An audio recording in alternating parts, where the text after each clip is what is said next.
Mrs. Maldonado's computer hasn't been working all that great, but this is the field of poppies, okay? I have a bigger picture of it on my iPad here, okay?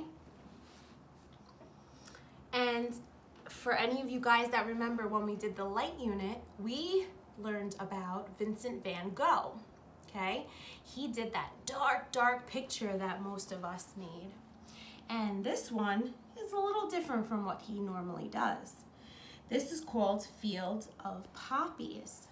And all those red dots there are poppy flowers that he decided to paint, okay?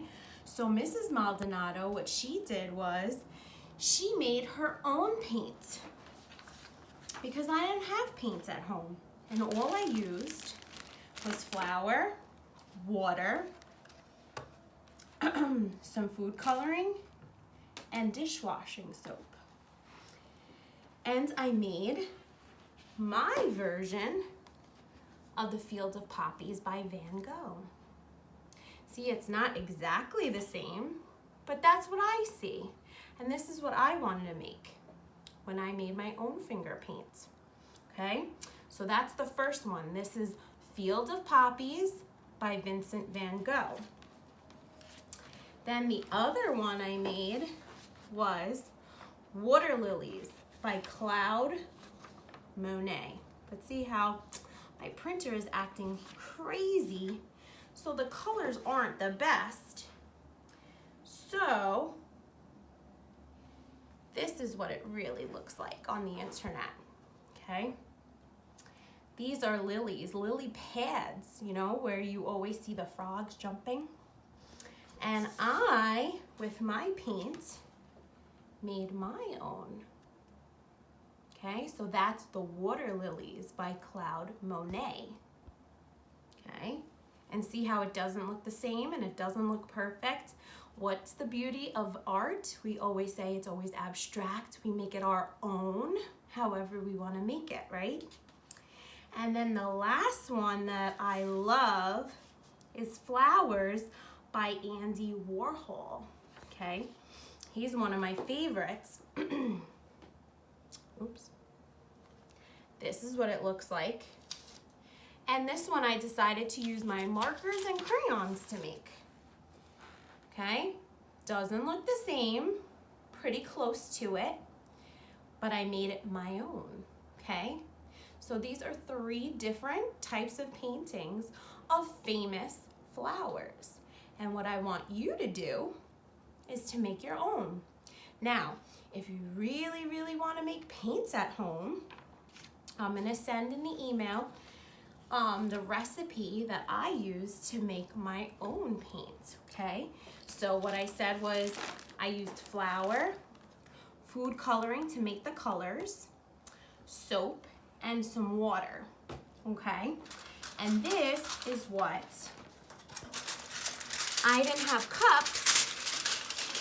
It got a little mixed up because my son wanted to paint too. But this is what it kind of looks like. Tell mommy and daddy not to panic. It is gonna come out. You see how it's like this? It's kind of gooey because it is finger paint, okay? And it comes out kind of thick. But you just want to smear it on and it'll dry. And the beauty of this finger paint, I have to say, is when you put soap in it, mommy and daddy, it comes out really easily off their fingers. It doesn't stain their fingers, okay? Comes off nice and clean, okay?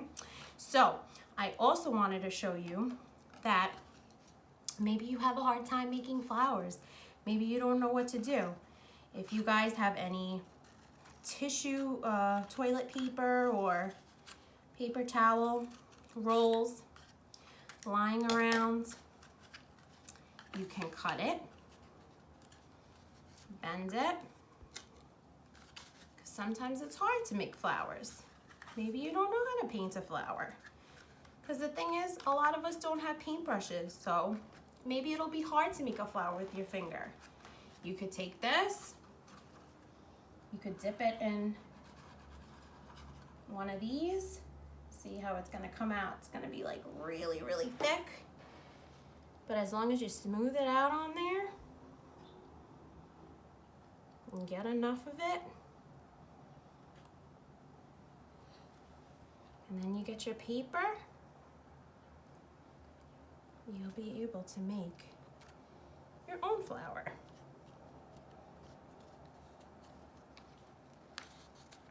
Okay? And you can kind of connect it and put it together. Do whatever you want, okay? And again, if you don't have this stuff to make your own paint, you could always use markers and crayons because it comes out just as beautiful. So remember, your challenge today is to look up any famous flowers by artists, whichever ones you like, and try to make it your own, okay? And send the picture to your teachers, all right? I hope you have a wonderful weekend and happy May, everybody. Bye-bye.